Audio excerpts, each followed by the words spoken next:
The Deathworlders, a story by Philip R. Johnson, a.k.a. Hambone, Hambone HFY, and Hambone 3110. Chapter 9, Gains and Losses. 3 years and 1 month AV, 500 West Hotel, San Diego, California, United States of America. In a prepared statement, the President of the Russian Federation declared that his country would have no part in what he called the Western monopoly on space travel, a sentiment echoed by the People's Republic of China in their own statement just 3 hours later. Meanwhile, the Japanese Aerospace Exploration Agency, JAXA, announced today that the first atmospheric test flight of their own spaceplane, codenamed Inazuma, has been a success, and that the new craft will be attempting to make orbit in a flight scheduled for next week. With rumors abounding that several South American nations are in talks to form their own unified space agency, not to mention the fledgling private endeavors of Virgin, Red Bull, Mitsubishi, Google, and BAE Systems, it seems that the second space race has begun in earnest. Joining me on the show tonight is British science fiction author Whoop Whoop! That's the sound of the police! Whoop whoop! That's the sound of the beast! Whoop whoop! Click. Terry Boone. Good afternoon, detective. She'd taken an immediate liking to the homicide detective who'd attended the scene. Gabriel Aries, a by-the-book type who was packing quite a lot of wry strength into his short frame. The man was shorter than Terry, and Terry was only average height at best. But he'd run a practiced eye over Terry's apartment and immediately declined to arrest her so long as she kept the SDPD informed as to her whereabouts. Good afternoon, Miss Boone. I thought you'd want to know that the department is satisfied that you acted in self-defense, and seeing as you've obeyed the terms we set, we won't be prosecuting. Good, because I was getting antsy sitting around in a hotel room when an organization I've worked for is trying to kill me. Terry pulled the towel off her hair and started to shrug into her jacket one-handed. She had no intention of staying in the hotel a moment longer than necessary. Yeah, look, Miss Boone, we simply have no evidence that this guy ever worked for anyone other than himself. You checked his office. The landlord of the address you gave swears that the guy who attacked you was the sole user of this office except for business guests. No other registered employees, and we can find no evidence of any business associates. If he's a member of some conspiracy or organization, there's just no evidence pointing to it. I'm sorry, but without any evidence, I can't turn department resources to investigating your claims. We've done everything we reasonably can. That doesn't strike you as odd that a guy who describes himself as a business network consultant didn't have any easy-to-follow business associates? It strikes me as a lot odd, yeah, but not enough to launch an investigation over, lo siento. Fine, you've got enough to worry about. Terry knew that the way she'd phrased that could be construed as bitter, but she honestly wasn't. Fortunately, Detective Aries seemed to be either good enough at judging tone of voice via phone call to get that, or jaded enough not to care. You're a PI, right? He asked. Right. Go ahead and investigate this one on your own terms. If you turn up anything solid, you've got my number, and, well, stay safe, and let me know how you get on. Gracias, detective. De nada. Stay safe, Miss Boone. Hasta luego. Terry grabbed her bags and took the stairs down to the reception desk. The outcome had been pretty much exactly what she'd expected, so all she was left with now was the question she had been mulling over for 5 days. Why on earth would a list of alien abductees be worth killing over?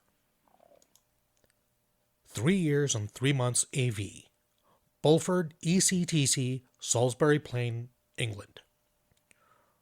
Fall in! They did so instantly. Every man in the unit was a volunteer, taken from all around the English-speaking world without regard for their previous unit. Every single one was special forces. Today marks your first training session for combat in prevalent extraterrestrial conditions. We're going to start slow with an obstacle course and work our way up to live fire over the next week. By the end of this training program, you will have gained the skills and knowledge useful in moving effectively in low-gravity environments, and will have learned to identify and react appropriately to the catalog of known potential non-human contacts. Completing this training will certify you for off-world missions, some of which will be of indefinite duration.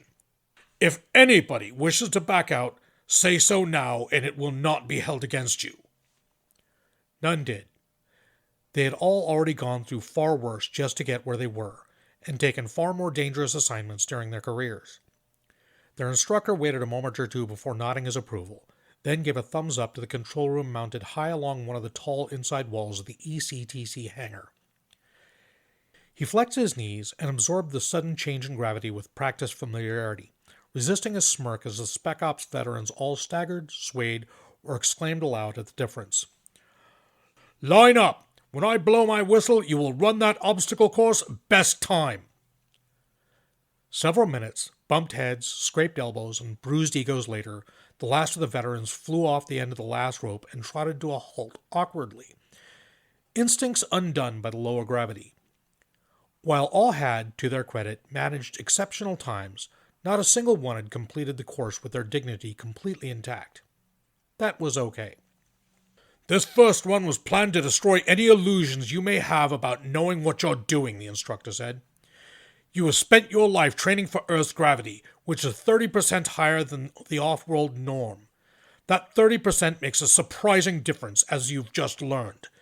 Every instinct you have about how to move, how long you have to react, and what you can achieve is wrong. Forget them and start over. Any questions? There were some, which were promptly answered to everyone's satisfaction. Right, back to the start. We're going again, and if any man here fails to beat the time he just set, the whole unit is doing 100 push-ups in double gravity. Move! To his grudging satisfaction, no push-ups were necessary, but they still had a long way to go. Planet Nightmare. Summer was coming. Over the years, Julian at Sycity had learned to view summer on this hellscape the same way winter might be viewed back home. The good times were over for another year. Soon, too soon, he'd be out of the season of plenty, where hardy nuts and roots and hibernating animals were easily dug out from beneath the snow and frozen ground, and into the season of explosive growth. Back to mornings and dusks spent lurking under 2 layers of mosquito netting. Back to checking his boots for venomous biting things that had found a nice dark place to make their nest and spawn a new generation of tiny monsters. Back to spending his days desperately slashing back at the encroaching greenery around his camp, doing nothing but keeping back a wall of vegetation that grew so quickly you could see it. Hopefully, at long last, there would be no bomb fruit bushes this time around. He thought he had killed them all. It was hard to tell when the fruit literally exploded and sent its seeds flying everywhere. He had been very lucky indeed to survive the woody shrapnel of his first encounter with bomb fruit, and the scar down his right forearm was a constant reminder not to take anything on Nightmare for granted. Sure, calories and vitamins weren't hard to come by in the summer months, so there was that saving grace. It was a wonderful time to prepare jerky for the fire for the rest of the year, to dry fruits to ward off scurvy until the next growing season. There was a lot of work to do in the summer, all of it physically demanding, and all of it in sweltering heat. He was determined to enjoy the last few quiet weeks of snow and silence while he could, so he had made himself a warm fruit juice when the sound rolled over the forest and hills, the unmistakable noise of a sonic boom. He paused, tense, and then rushed to his hut and grabbed from his special stash above the bed the Rescue Potential Kit, a flare gun, a shaving mirror, the solar-charged 2-way radio. He emerged into the clear ground around his camp not a moment too soon. A teardrop of steel and matte black was just emerging from behind the peak he named Mount Fuck You for the way it stood much taller than the 3 mountains that flanked it. He raised the gun and shot the flare high into the sky over the forests. He almost collapsed with relief when the ship immediately changed course towards him. "Hello, Julian. Welcome aboard." Hello?" he replied, nonplussed at the absence of a welcoming party at the door. "I'm sorry for not greeting you in person, but I suspect that standing in your presence right now would prove fatal for me. You're setting off a lot of biohazard alarms up here." "I am?" "I'm afraid so. Decontamination won't take long, fortunately, and the good news is you'll feel thoroughly clean once we're done. Would you be so good as to dispose of your clothes in the incinerator to your left?" Julian practically rushed to comply. The thought of feeling clean for the first time in who knew how long was incentive enough. He paused at the idea of throwing away the predator tooth necklace he'd made, though, or the carved wooden beads that were on it. He had worked long and hard on those. They were unique. "If there are any items you wish to keep, there is an autoclave on the front wall," the voice said. Having heard that, Julian needed nothing more, and was soon standing naked in the middle of the chamber, a little surprised at how unself-conscious he was about it. "What now?" A device, little more than a black dome mounted on some kind of white frame on the wall, glowed blue at him for a second. "Checking. Okay, you're good to proceed into the next room." The door slid into the floor, revealing a slightly less sterile-seeming room on the far side. The threshold had a strange golden haze to it, but Julian didn't let that bother him. "Wow," he exclaimed, coming to a halt as soon as he'd passed. "Feels strange." It did. His teeth were abnormally clean. The crawling, itching sensation in his hair and beard to which he had acclimatized was gone. The hair and beard themselves were clean and soft, and his skin felt scrubbed. His body odor suddenly became conspicuous in his absence. "You had rather a lot of parasites. They're gone now, including, you'll be happy to know, the ones that were threatening your liver function. There are clean clothes in the nanofactory's dispensary hopper to your right." Clean clothes. They were a strange, neutral kind of cut, little more than a t-shirt, tracksuit pants, and a pair of remarkably generic-looking boots, but they fit him perfectly, and they felt so very, very good. "So, who are you?" he asked to the walls as he put them on. "Most humans call me Kirk," the voice said. "And yes, I've watched Star Trek, so I understand the joke." "I never did," Julian confessed, noting the "most humans" bit. "We didn't have TV."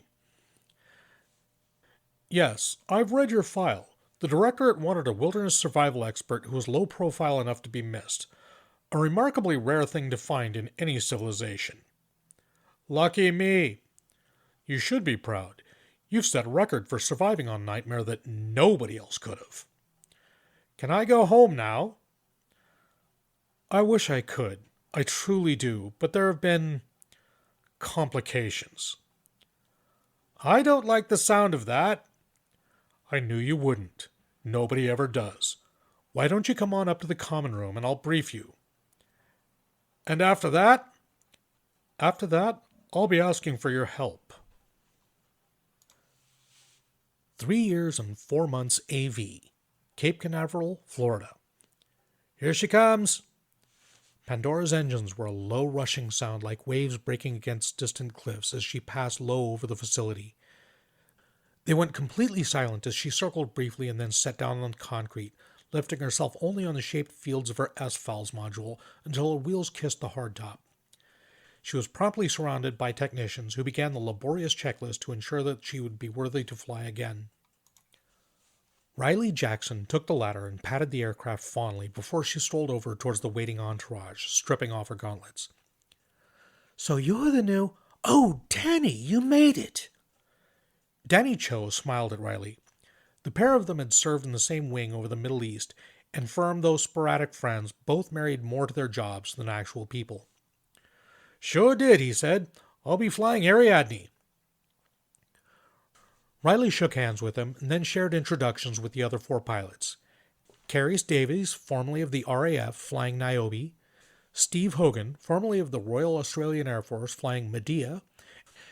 And James Carter and Adam Kaczynski, both ex-USAF, flying Electra and Danae, respectively. Collectively, Odyssey Wing. Another wing of 5 Lockheed TS-101s, the vehicle for which Pandora herself had been the prototype, was being delivered to Europe to form the foundation of Edda Wing.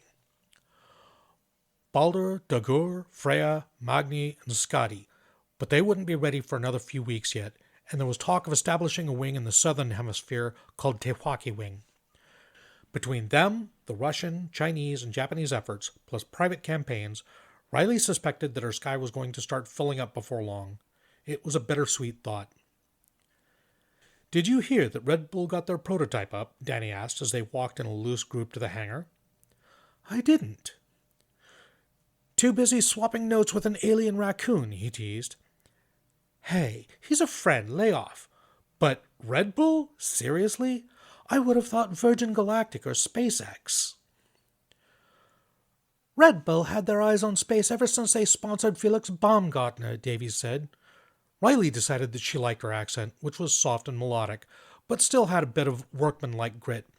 And things have got cheaper since then, thanks to the ESAFs. I think after that crash Virgin had a few years ago, they've been playing things very carefully.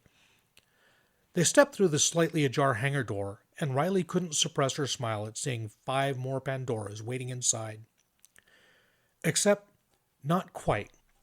On closer inspection, they were just a little more polished, less prototype and more production model. Her girl was still unique.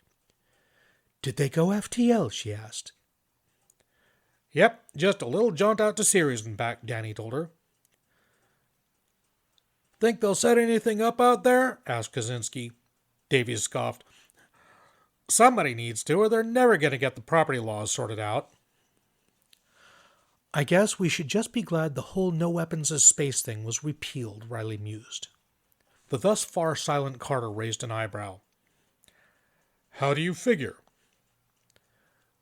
Well, you realize that the barriers are cast as belli, right?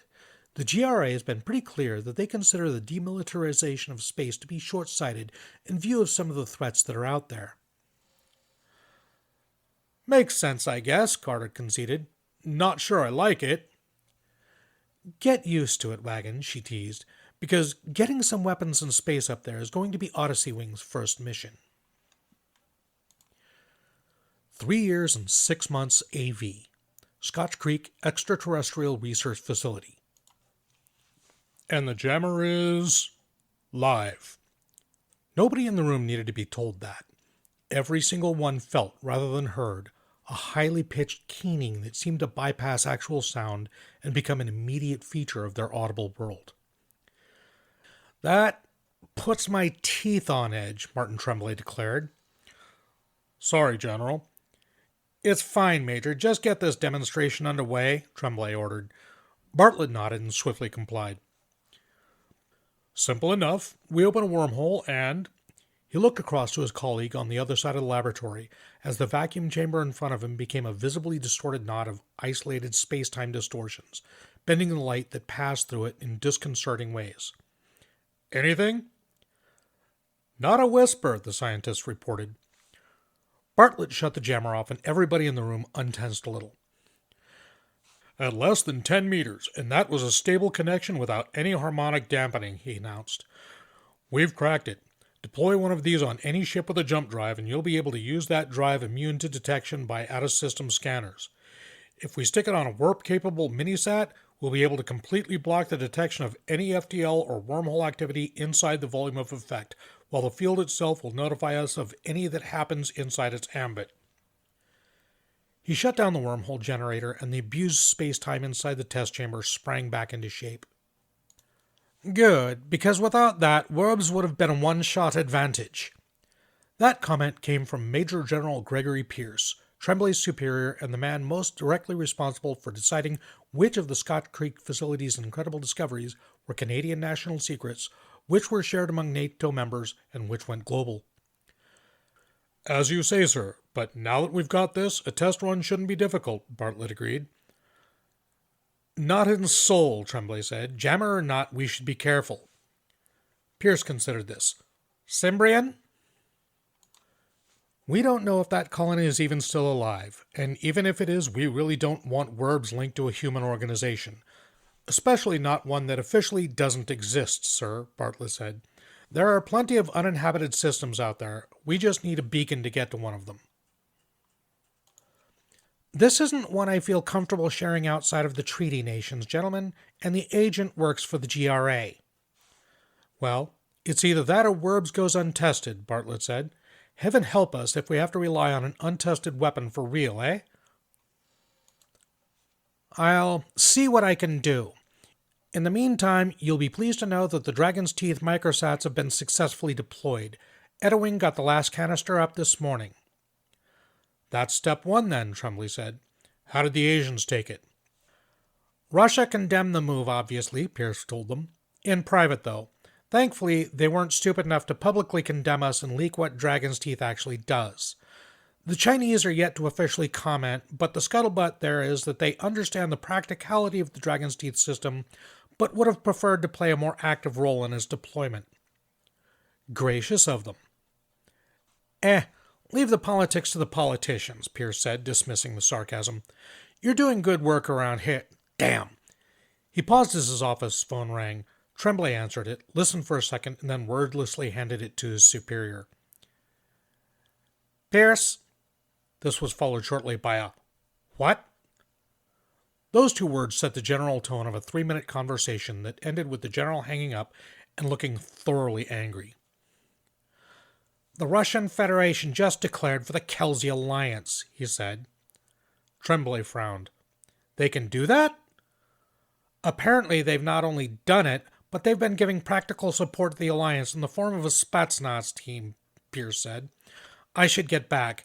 We need to move fast and sound out the PRC before they make their own declaration. He shook his head. If I were the ambassador, I'd be livid. Embassy 172. Dr. Anis Hussein was, in fact, actually quite pleased about the situation, though he affected an air of disappointment as he stepped into the ambassadorial debate chamber aboard E-172. The usual formalities were completed soon.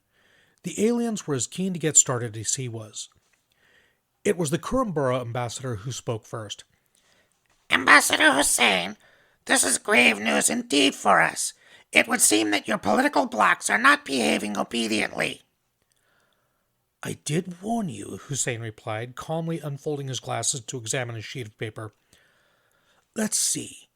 Yes, my exact words were that the GRA acts only as a nominal representation of the nations of Earth, who will undoubtedly plot their own courses by their own values if they do not see what benefit the GRA brings them. He set the paper down.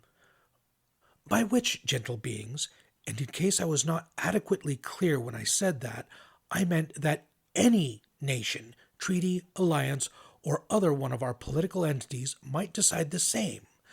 The GRA does not rule. It represents by consent, and could be dissolved overnight if the nations so chose. What he left unsaid, but knew would be sneaking treacherously through the gathered ambassadorial minds, was the implication. If Russia might do that, what's stopping the rest of us? That implication alone was enough for most of the ambassadors, and he settled back to steer the slow collapse of their resolve. As ever, they assured and reassured him of just how much of the Dominion's vast resources might be owed to Earth.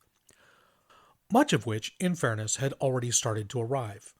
Solar collection force field technology was on the cusp of revolutionizing Earth's energy industry in ways that all other solar-powered tech had only hinted at. The last piece of the quantum computing puzzle had been a collective head slap for the experts in that field. The Quartai Directorate had, reluctantly and with bad grace, been strong-armed into revealing the secret by which the human immune system could be tricked into tolerating the presence of foreign cybernetic implants without weakening. This last concession had particularly irked the Directorate's ambassador. He in particular was a nut that had persisted in being more difficult to crack than the others, and became more so with every meeting. Dr. Hussein was beginning to suspect that the Quartai wasn't even bothering to remain unemotional anymore. In fact, he suspected the Quartai was gladly simmering in a building resentment of, and hatred for, the whole of the human race. He watched as the little gray being examined a message that had apparently just arrived for him, and then met Hussein's eye. Anis decided that the expression on the ambassador's face was that of grim satisfaction, as if an obstacle or irritation had been dealt with. They were beginning to enter some dangerous territory. It would not do to be too aggressive from here on out. Date point: 3 years and 6 months AV, San Diego, California, USA, Earth.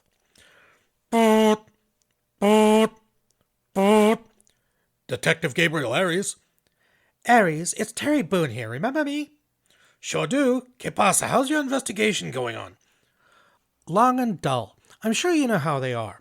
Terry shouldered the door open, wishing not for the first time that she could linger in the air-conditioned office building just a little longer. The air in the courtyard parking space out back felt hot enough to bake bread. I found something interesting. A law firm called Gray, Stanton, and Friedman. They're not criminal or business lawyers, or I'd know them, Ares said. No, they're civil rights lawyers, but their finances, don't ask me what I had to do to track this down, are handled by the same firm that did accounting for Johnson. I just tried to look them up, and that wasn't easy. And their address doesn't rent to a company by that name. Never has. Suspicious, but... Terry sighed as she fumbled for her keys in an awkward one-handed and one-elbowed maneuver familiar to any woman who ever simultaneously tried to operate both her phone and her handbag. Detective, they tried to kill me over a list of alien abductees still extant from Earth. Stanton Friedman is a UFOologist who was the original investigator of the Roswell incident, and Gray is... Mr. Johnson stepped around the corner. It was him. There could be no doubt, right down to the neatly tailored suit and suave facial hair. He was holding an assault rifle. Fuck! She yelled and dove for the cover of her car. Johnson opened fire, winging her with a round through the calf. Boone, where are you? Ares yelled, loud enough for her to hear despite the phone being on the ground next to her.